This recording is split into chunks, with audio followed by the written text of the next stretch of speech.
All right, this is starting a series of like, if you're just starting out sledding and you want to change some things, okay? You've probably heard guys talk about bar risers. So these are your bar risers. A lot of guys are going to want to change them. I personally like a shorter bar riser. It gets me a little bit further down so that when I'm riding, I'll show you, I'll put the phone on the stand here in a minute and show you when I have well, maybe I'll just do that now. Now, what I'm talking about is this. So, if you're cruising the trail or the meadow, having tall bars feels really nice. But when you get into like aggressive tree riding and you're on edge riding, you're kind of more in a different position. Hopefully you can still see me. I should probably check, huh? Oh, no, I got it. Yeah. Just gonna twist a little bit. Okay.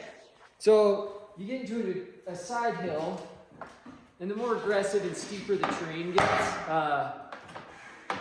the more you're gonna want. But like, now I'm like, you're not in as strong of a position with them up, just even a little bit higher, like this. So dropping them down makes it so you can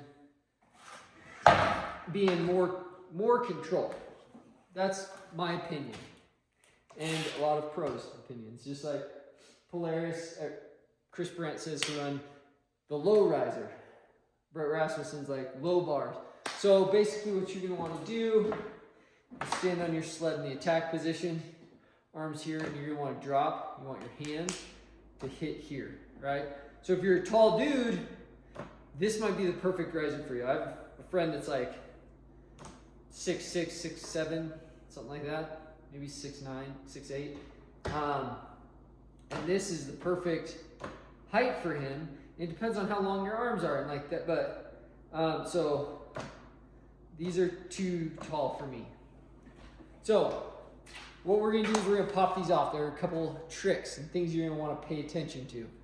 I like my bars I'll go over that in a second.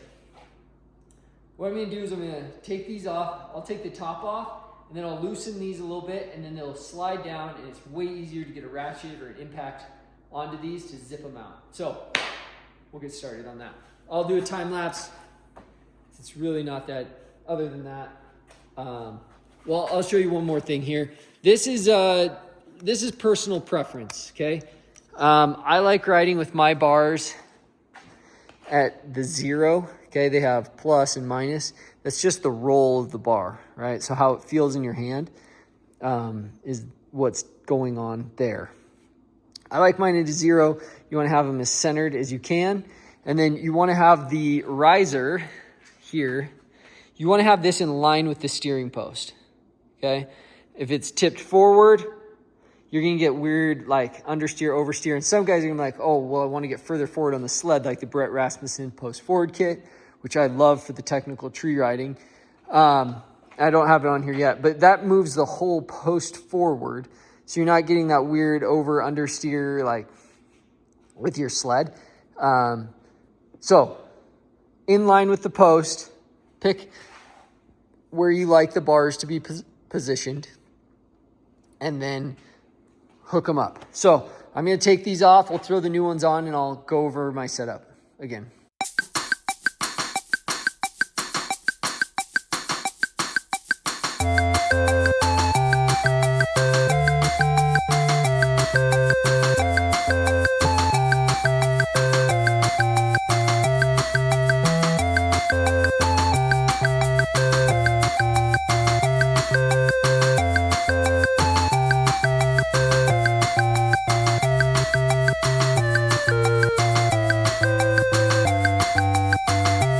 All right, so we have the bars on. Like I said, I tipped it down to put the bottom ones, take them out, and then put them in. I put these out as far as I could to the sides. Just, I don't know why.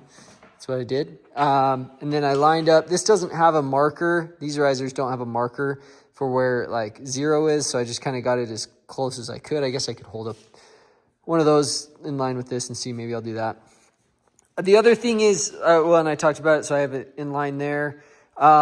Here's the other thing that you're going to want to take into consideration is your controls, meaning brake and throttle.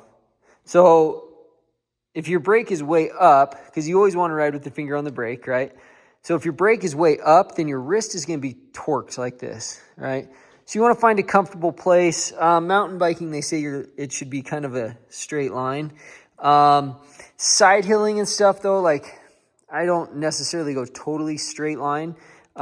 This is, and it's just a little kinked, just because when you get into side hill, like your hand's going to change. So you don't want it super far down, but you just want it in a good location there that's comfortable for you. The one that's more important, like not more important, this one, the throttle is more like preference, if that makes sense. So some guys like it up higher, some guys like it down further. I think I like mine just up a little bit. Yeah, right here. I don't know how, like, it's just, you're just gonna have to feel it. Move it around, find what feels good. I have a buddy that rides with it super high. And it's hard for me to ride that, but he likes it. Yeah, so that's kind of where I'm at with my controls. So just make sure that that's in line. Find the riser height that's good for you. I got these from Brett Rasmussen at Ride Rasmussen Style, or is it Rasmussen Performance now? I think they look cool. That's why I got them. So yeah, just find the right height. I'm really excited to ride with it with the lower bars. There is a chance I put the taller bars back on because I'm really trying to learn how to do like hopovers and reentries. Oh, the other thing I was thinking while I was taking those off. If you're thinking like, oh, well, you're not gonna have your mountain bar anymore. I don't use it. I don't use this grip because it makes it so you're not in control. The only time I use it is I put my helmet on it, or if you're stuck and you're pulling your sled over. I don't have one. Tony doesn't have one. It's just not something that we use, okay? So no riser for me, or no, well, actually, kind of no riser, huh? No mountain bar for me. This is a really easy mod. Don't stress about doing this. It takes a couple minutes. And I think it took me maybe 20 minutes, and plus I was making a video, right? So, risers, bar position, something that you should dial in because it's an easy thing to do. So, and just because your dealer gave you the sled, right, does not mean that they set it up right. Not even a little bit, because the guy that's setting it up could be a 16-year-old kid that's never ridden a snowmobile before. So, don't just take for granted that your dealer set it up right. Like my brake was way too high when I had it, and the riser was not in line with the steering post. Whether it was oversight or something happened when they were putting it on, whatever, doesn't matter. I just made a couple adjustments, and now I've put the new ones on. So yeah, we'll get out and ride, but this is kind of a good thing to do. So, yeah. 2 questions. 1, I should probably get a new hat, right? This one's getting pretty clapped out. Liked it, though. Cool hat. Boondockers is cool. And 2, what do you guys think of my new risers?